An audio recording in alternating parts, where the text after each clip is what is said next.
Kalau tak perlu pembangkang, beritahulah tak perlu pembangkang. Yang Mak Berhormat Tambun satu masa dulu saya ingat, masa duduk di situ menjadi Menteri Keuangan, pernah menyebut bila membahaskan tentang perbankan tak berfaedah.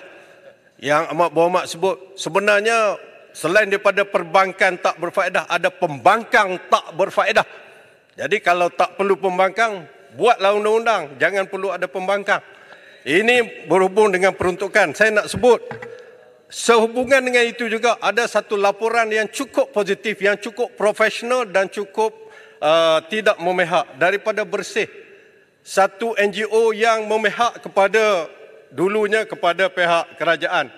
Satu press release telah dibuat pada 27 November semalam oleh Bersih yang bertajuk memaknai kalimat madani, hormati semua wakil rakyat dengan CDF sama rata. Antara kandungan yang saya baca sepintas lalu, Gabungan Bersih dan Ideas mengkritik kenyataan Perdana Menteri PMX Anwar Ibrahim yang mengatakan bahawa kerajaan perpaduan tidak akan memberikan peruntukan kepada ahli parlimen pembangkang semasa Kongres Keadilan baik ini.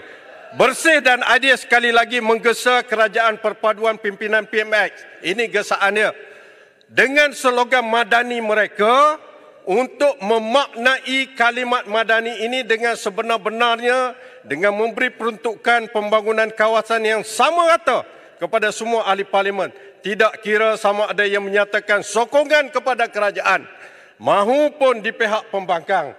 Peruntukan CDF ini sepatutnya diberikan kepada semua ahli parlimen, bukannya semata-mata kepada ahli parlimen kerajaan sahaja, kerana semua ahli parlimen dipilih oleh rakyat di parlimen masing-masing. Rakyat mendengar Yang Berhormat Tan Sri.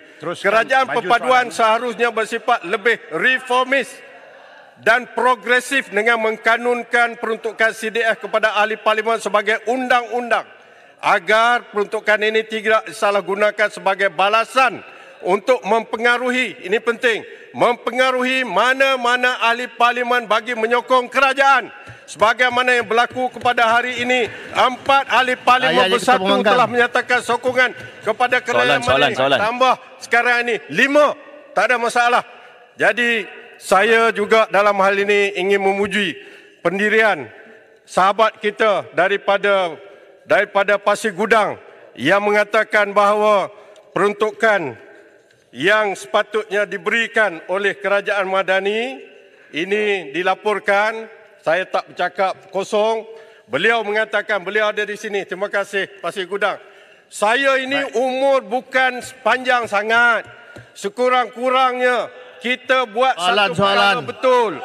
Perlu ada pindaan undang-undang. Tak kira kerajaan, bukan perbahasan. Hak peruntukan kepada parlimen diberi sama rata.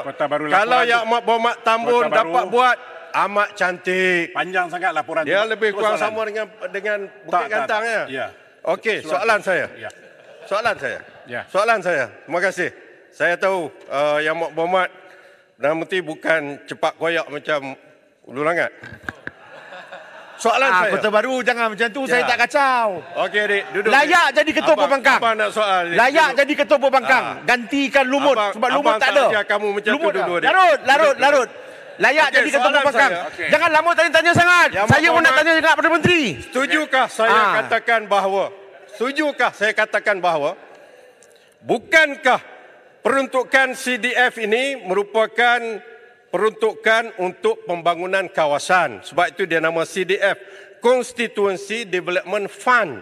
Bukannya peruntukan pembangunan untuk kawasan penyokong kerajaan sahaja. Dan yang keduanya, bukankah peruntukan untuk ahli parlimen ini digunakan untuk kepentingan kawasan parlimen dan juga rakyat di kawasan itu. Constituency and constituents. Tanpa mengira latar belakang politik dan sebagainya. Bukan untuk digunakan sebagai alat untuk menyanjung, membodek atau minta maaf saya gunakan perkataan menjilat Perdana Menteri ataupun Putrajaya. Ya ayyuhallazina amanu lima taqulu ma la taf'alun. Kabura maqtan indallah an taqulu ma la taf'alun. Alamatul munafiq salasun.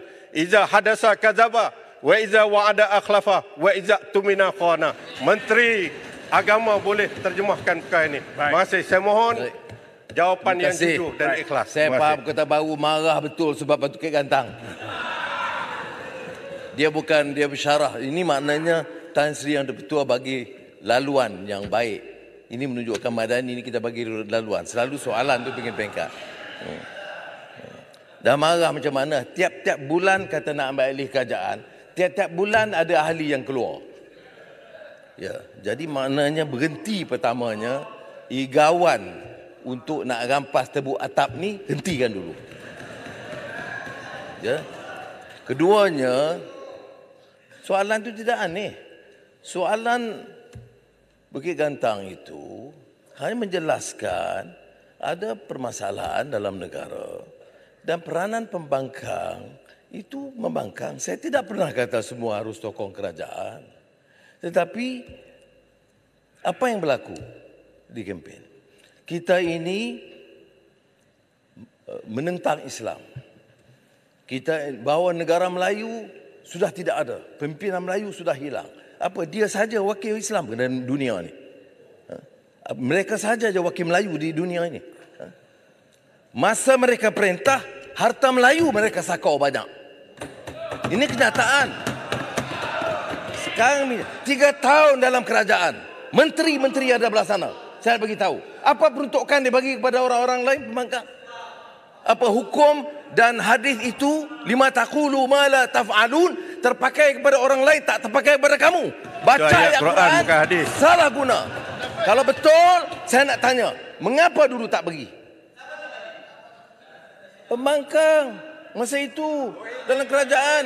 Ya, kamu dah duduk dulu, diam, jangan cakap banyak. Ini giliran saya. Datuk Ismail Sabri menjadi ahli parlimen, menjadi Perdana Menteri. Betul. Membagi peruntukan yang sama. Betul. Banti Magistrate pun tak ikut peraturan macam mana? Floor Baik. Tambun. Ya betul. Belah sini pun ada. Tapi soalnya, jangan tak terlepas tanggungjawab kamu. Baca ayat Quran. Lima taqulu ma la taf'alun. Kamu kata mesti. Kepada semua wakil rakyat. Mengapa 3 tahun kamu tak bagi kepada wakil rakyat? Kamu baca Quran mana waktu tu? Masa tu? Tahu pun. Jangan guna ayat Quran ditunggang untuk kepalsuan. Kalau konsisten saya hormat. Setiap ada masa kami tidak ada rasuah. Masa kami tidak dinaikkan judi. Masa kami peruntukan diberikan. Saya salute. Tapi tak ada berlaku. Baik. Ya itu yang modal kamu kita bohong. Di mana? Apa betul atau tidak? Masa kamu perintah judi naik jadi 22. Saya tanya, betul atau tidak? Masa kamu perintah, ya, jeritlah sebanyak mana, tak boleh dinafikan kenyataan. Masa kamu perintah, jana wibawa berleluasan, sakau duit rakyat. Masa kamu perintah, ini yang penting, peruntukan tidak diberikan kepada wakil rakyat. Saya beritahu, tak pernah saya katakan peruntukan tidak diberikan. Saya kata bincang dengan TPM 2. Seperti mana kami bincang tatkala Bera menjadi Perdana Menteri dan Kota Baru menjadi ahli perundingannya. Dia lupa semua tu. Ya, dia dalam perundingan. Saya tak kata syaratnya mesti sokong Perdana Menteri atau jilat Perdana Menteri. Seperti kamu jilat sebagai perangai wala'un yang jilat tanpa sanggup berdebat dalam hal ini. Mengaku dan hanya menghina. Kemudian kata, kita pembangkang yang bertanggungjawab. Bertanggungjawab bagaimana pergi mana-mana. Kami ini bukan Melayu, kami ini bukan Islam. Doa melaknatkan orang. Kemudian nak suruh runding dengan baik, dengan beradab, dengan berakhlak. Jadi saya nak tegaskan di sini, walaupun apapun yang diucapkan, dia tidak menghalang daripada perundingan untuk kembalikan peruntukan kepada semua wakil rakyat. Dia ada juga beberapa peraturan, dia tidak automatik.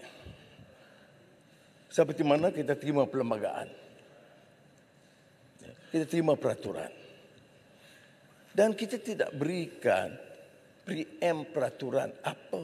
Saya bagi ruang TPM dengar pandangan mereka, bincang. Ini yang saya minta Kota Baru beritahu kepada sahabat-sahabat.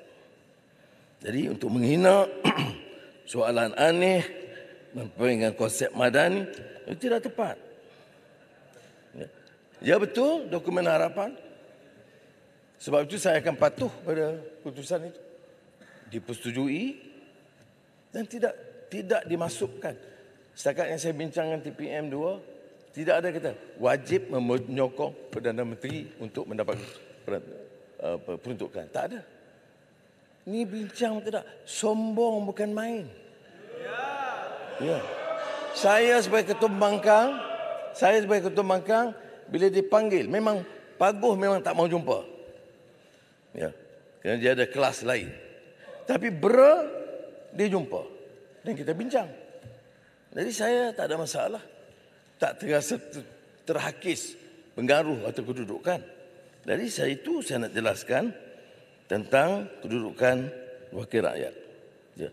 Yang saya sebut dalam Kongres Keadilan apa?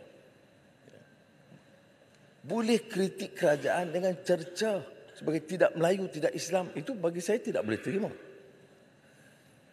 Kalau ada some decorum, akhlak, dihormati, tidak. Kita tak ada masalah. Saya kenal Kota Baru dan ramai pimpinan. Saya nak beritahu di sini, saya tidak ada sikap untuk nak benci, tak ada. Tetapi sikap itu harus juga reciprocal. Ya. Saya bukan kata mesti sokong Perdana Menteri dan jilat. Tak pernah saya macam itu. Tetapi beri ruang. Ya, saya kalau Kota Baru ikhlas, saya pun begitu. Ya sudahlah. Ini tiap kali nak cukup jumlah nak ambil alih. Tak apa. Perlembagaan membolehkan. Tetapi tak usah hina sampai soal akidah kita sampai tak ada harga langsung dalam kempen-kempen, tak boleh. Dan sini betul. Saya marah-marah saya pun. Saya ikut peraturan. Saya pergi ke Kedah berunding dengan di sempadan, Sadau dengan Bukit Kayu Hitam. Berunding. Dan memang tidak diundang Menteri Besar Perlis dan Kedah. Saya putuskan undang. Perdana Menteri Thailand tidak mengundang Menteri Besar untuk makan tengah hari di Sadau. Saya bagi nota kepada Perdana Menteri, oleh kerana dia ikut rombongan, minta dia disamakan dalam jatuh kuasa itu. Kerana saya tahu had saya. Saya boleh berbeza pendapat dari segi politik. Tapi saya iktiraf kedudukan bahawa dia memang dipilih sebagai Menteri Besar Perlis dan Kedah. Jadi ada hadnya Kota Baru. Dia jangan hina lebih daripada itu. Saya juga tahu had saya. Dan seperti mana yang berlaku semalam, dalam rundingan dengan Perdana Menteri Thailand, jarang kita bawa pembangkang. Semasa Kota Baru jadi menteri, dalam mesyuarat dengan keadaan luar, tidak pernah wakil pembangkang dibawa. Saya bawa wakil. Jadi jangan takap seolah holier than thou di sini. Ya. Jadi saya harap semangat itu ditunjukkan. Projek-projek seperti disebut, walaupun diungkit tentang projek untuk wakil rakyat, projek seperti bertempatan banjir, bila jawab pertanyaan panjang, kita bagi keutamaan Tan Sri Nusratullah lebih daripada tempat lain kerana kesan banjir di Kelantan. Tetapi kalau cerita seolah kami tidak mendapat faedah, kami ditindas, saya nak jawab tidak benar. Satu hal saja yang nampak terkesan ialah soal peruntukan. Itu pun ada jalan keluar. Kalau tanya nasihat saya sebagai sahabat, walaupun Kota Baru kata bekas sahabat, saya tidak anggap sebagai bekas sahabat. Saya anggap sahabat. Rundinglah dulu dengan TPM 2 dan carilah penyelesaian yang baik. Terima kasih.